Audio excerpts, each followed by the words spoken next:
Hi, good morning. I'm here with Steve Armitage from Ream Padel Sport. How are you doing, Steve? I'm good, thank you very much, Mike. Yeah, really good, thanks. Good stuff. Thank you very much for joining us today. Looking forward to the interview. So if you could start us off and just give us a little bit of background as to who you are, what you do, and how long you've been doing it for, please. Okay, right. Well, my name's Steve Armitage, as you say. My background is actually in real estate. Originally qualified through architecture and then into surveying. I had a number of corporate positions over many years. I've been active in that industry, working with some of the big major corporations such as Nike, Dun & Bradstreet Corporation, a number of leading brands from around the world looking after their real estate interests. Approximately 20 years ago, I switched my focus from let's say corporate real estate management into development and investment, and formed a company in joint venture with other partners to develop specialist shopping centres around Europe. These were then evolved into designer outlet centres, which you may or may not be familiar with. But 20 years ago, they were pretty novel. Now you see them, they are fairly common. But we developed a number of these projects around Europe. Quite a successful business. Like a lot of other international type of operations, we were quite badly affected by Brexit. Not just Brexit, but the threat of Brexit, which was about 3 years before it actually happened. There was a lot of rumour, a lot of negativity, a lot of investment money was sucked out of the real estate market. So we decided at that point in time just to sit on our hands a little bit, see what transpired. That was then closely followed. Brexit was followed closely by COVID. So it was one thing after another, really. But we're doing okay. We've got a very good reputation in the industry as Ream International, which was our property company. But through our connections with Spain in particular, we got to know a company called Ream Padel, who are the largest paddle court manufacturer and supplier in the world. I got to know the owners very well. I myself am a keen sportsman, played football, played a lot of tennis, and discovered paddle, which you may or may not have heard of, but it is the fastest growing sport in the world as it happens. Really? Can you give us a bit of, at the right point, give us a little bit of background as to... Of course. So, talking to the owners of that company, I decided just to shift our focus away from the real estate sector into the sporting sector. And on the back of that, we've now become the partners and UK distributor for Ream Padel. We've extended that activity to include other sports as well, other leisure activities. So one thing leads on to another, which is the way I've always done business. You keep your eyes and ears open and move whichever way the tide is taking you at any particular time. So that's where we are now. As I say, it's the fastest growing sport in the world. It's incredibly busy in the UK. And we'll see which way the tide takes us. What's going on at the moment, Mike? Go with the flow. So go with the flow, yeah. Yeah, a little bit more about the paddle sport sector then, and what paddle sport. Okay, right. Well, paddle. I'm not sure how familiar you are with it. Not a lot of people. At all. I've had a quick look, obviously, before we did the interview. But it's not something that I've come across really in any media or with my kids or been introduced to it in any way. So yeah, I mean it's very strange actually. It reminds me a little bit of when we started out in the designer outlet sector.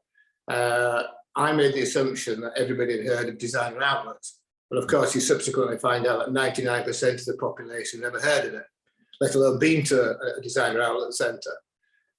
With paddle, it's probably more advanced than that. It's massive around the world. And in Spain, for example, there are over 20,000 paddle courts. In the UK, there are only about 200. Every other European country has really developed the sport into the thousands of courts. But for some reason, the UK is just that few years behind. But now it's catching up. Just to give you an indication of what paddle actually is, it's a hybrid of tennis and squash, which is the best way to describe it. Like in squash, you're playing in a walled environment. In the case of paddle, it's a glass wall, which forms part of the playing surface. But like tennis, you have a net in the middle. Okay. It's far more involved than tennis. You don't get the downtime which you tend to find in tennis, particularly the learning and intermediate levels. Everybody's involved. It's a doubles game, so everybody's involved all the time. It's great for young people, particularly the very young in particular. They see themselves developing very quickly. Whereas in tennis, for example, it's all a bit of a hard slog, having to pick up the balls all the time and things like that. It's very forgiving for people who are not natural athletes or people who've got injuries through playing sport. They can still have a very active and good game of paddle. At the highest level, it's unbelievable. It really is. It's some of the world's best tennis players are playing it now at a good level. Andy Murray, Rafa Nadal, Roger Federer, all these types of people are advocates for it, as are footballers as well. You know, famous footballers like Lionel Messi, Neymar. They're all playing it. So we've got some good names behind the sport, if not necessarily behind our company. Fantastic. So I will be looking out for. I'm sure now that the mind is aware of it, that I'll start seeing it around and about a lot more and looking. Yeah, they're few and far between in this country. To be perfectly honest, we're based in Harrogate, so we're very lucky. We happen to have about 10 or 12 courts in Harrogate. Yeah, which there aren't that many more in the whole of London. So it's whereabouts are they in Harrogate then, just for the local people watching? There's a centre called Surge, which are 6 indoor courts. The Harrogate Sports and Fitness Club has got 2 courts and building more. Harrogate Spa Tennis Club has now got 2, and then another couple of tennis clubs are also building them as well. So it's particularly good for tennis clubs actually, because what is happening in the tennis game is that tennis membership is going down quite rapidly actually. So a lot of tennis clubs, and the thousands of them across the country, they're basically redundant, these courts. So you can actually fit typically 2 paddle courts into the size of 1 tennis court.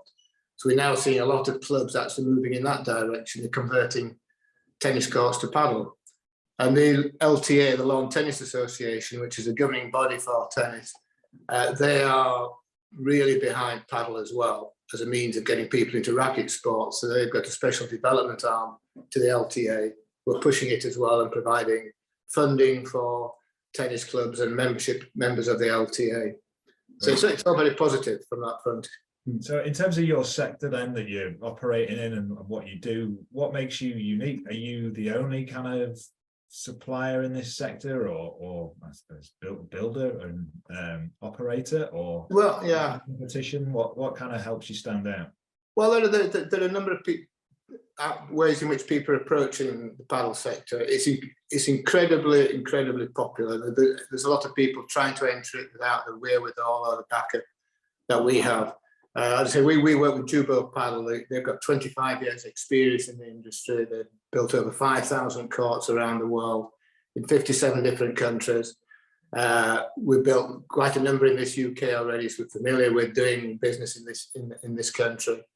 There are 1 or 2 others companies who are similar to us, but mainly they tend to have a priority in terms of developing paddle centres for themselves, because really there's an awful lot of money to be made from actually running a paddle centre at the moment.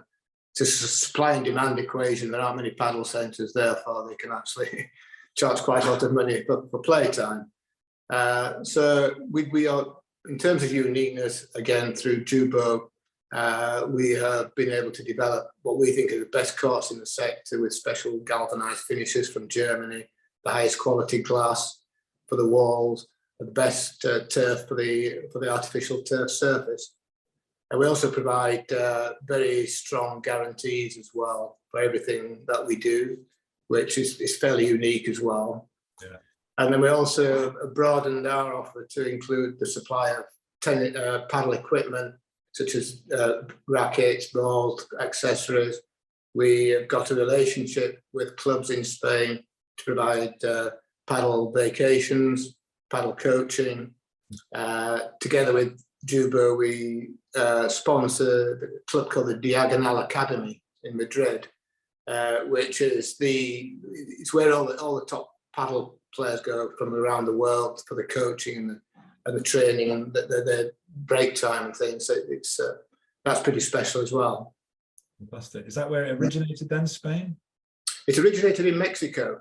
Wow. It was an individual guy in the 1970s who was bored with tennis, didn't have the room for a tennis court anyway, so he devised the game, and it's just grown from there. Originally through Latin America, then into Spain, and all around the Mediterranean. The Middle East, actually, and the United Emirates is one of the most popular markets at the moment in terms of new paddle facilities. But it's just gone worldwide. From relatively small roots, not that many years ago, actually. Yeah.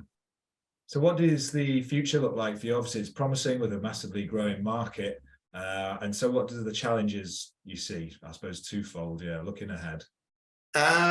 Well, I said right at the start that we tend to follow which way the tide is going. But at some point in time, you've actually got to stop and take stock of what makes sense and what doesn't. There are 101 different directions that we could be going in. We get dragged here, there with ideas for this and ideas for that. What we are doing now is really looking at what is the best business that we can build as a relatively young company. We want to make sure we've got the foundations right to be doing the right things. So we are starting to focus more, and we're looking at industry specific, such as the football sector, because a number of Premier League clubs now have got paddle courts. So we're looking at bringing ambassadors on board to make more headway into that. We're still focusing very much on the tennis and racket sports sector, working with the LTA. We're also members of an organisation called SAPCA, which is the Sports and Play Construction Association, and working with those organisations to get more regulation into the industry to try and stop, and use the word cowboys, but there are a lot of cowboys now starting to appear. A landscaping business and think they can do this. It's quite a highly technical operation, and we're approaching it very much from a professional sports end, and we want to make sure that the standards are there from the outset. So the people that we're working with, we want to make sure they are the most serious and the best in the field. Good stuff. So moving on to yourself then, and kind of encapsulating the biggest lesson that you've had throughout all this experience of building your first company and then going into this company. What's the one lesson you could share, you think? The most important that kind of stands out for you now, or one or two that might come right. Well, I'm thinking on my feet a little bit here now, but one thing, I started out in a relatively safe environment, qualifying and surveying through essentially the public sector, the health service, moving into relatively safe environments into the private sector. What I've learned through starting my own company in 1995 and subsequently reinventing it as the markets moved on is basically, I would say, just don't be scared. Yeah. It's a very easy thing to say, but it's actually quite difficult to actually live. And very, very definitely, if you believe in something, go for it, stick to it. And I think if it's the right thing and you believe in it, then eventually it will come good. Good share. Thank you very much. Yeah. Don't give in to the fear and be persistent. Yeah. But yeah, absolutely. Yeah. We've been involved in this business now for 18 months directly, probably indirectly, some longer than that. And even now, you almost think, why am I doing this? Because it's hard graph. There's a lot of wheels spinning. But it's all part of the learning process. It's all you learn those lessons, who you should be dealing with, who you shouldn't, what's a real project, what isn't. And sometimes, in fact, just last week, project came back to us that we looked at 15 months ago that we thought was dead, and had written it off, and it came back, and that can happen. But so just don't give up, basically. Yeah, and something like that will spur you on, won't it? You suddenly go, yeah, that's, you know, that gives you the impetus to go on again and keep on going. And absolutely, yeah. It just shows you if it's the right things, then the things will come back to you, as you say. And we're confident in the industry that we're working in. I think what I've always done is try to be at the edge of doing something either new or something different. I moved to Holland in 1988 to work with a big international company in Holland, then to Germany.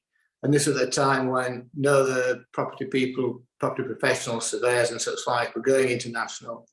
So I did that. And then with the designer outlet industry, nobody had heard of that. So it's kind of taking a risk, but it's the safety in that risk is that nobody else is doing it. So.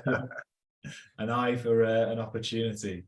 Yeah, and if it's something that nobody else is doing, there's an element of there's less competition, shall we say? Yeah, another good share. Thank you. Yeah. What inspires you to do what you do?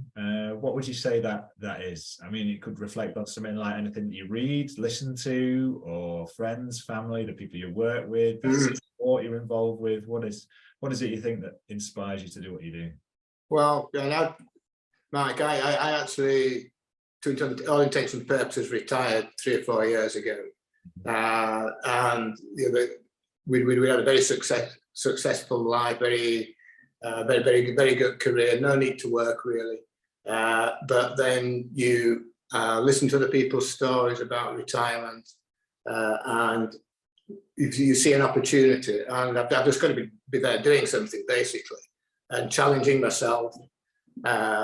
If 3 years ago I was saying to people, paddle's going to be massive in the UK, and I can't say that and then not do something about it. So yeah, you kind of live your live your philosophy sort of thing.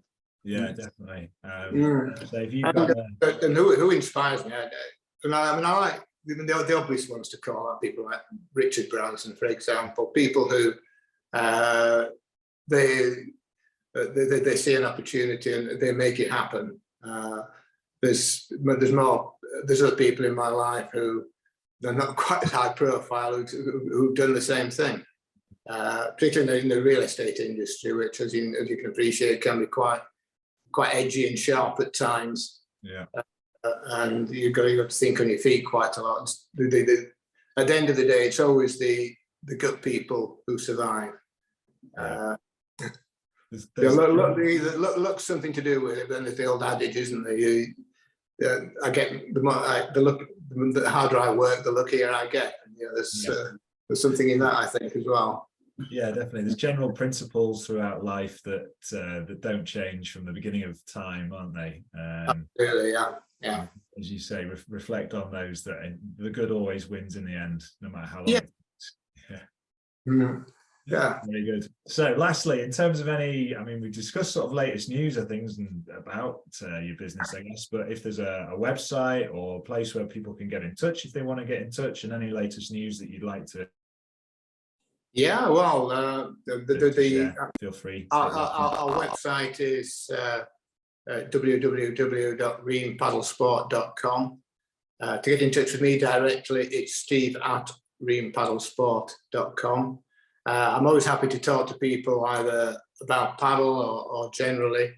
We're looking for partners across the country as well. That's something I didn't mention actually, because we've got so much work on around the country. We're now trying to put a bit of a regional spin on it, with not franchise, but to have people we can trust in different parts of the country, who we can work with on a very regular basis. So happy to talk or just generally, if anybody want to chat about things, happy to do that. But certainly where paddle's concerned, either sport or the business side of it, yeah, I'm quite passionate about it myself, and I want to see people playing paddle around the country for sure. Yeah, it comes across, I can tell, and you've shown my interest to have a look at it. So I'll definitely be. You should have a try, mate. I'm not sure where you're based, but well, I'm not too far actually. Just outside York is where I live, and oh, okay.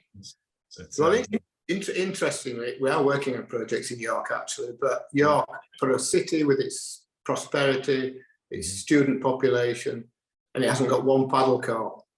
Yeah, 20 miles down the road, you've got Harrogate. Well, it's got a quite prosperous place, but they've got 10, 12 of them. So York is coming anyway. Yeah, look forward to it. Thanks very much, Steve. Been an absolute pleasure talking with you. And you, Mike. Yeah, take care. Wish you all the best for the future of the business. Okay, thanks then. See you.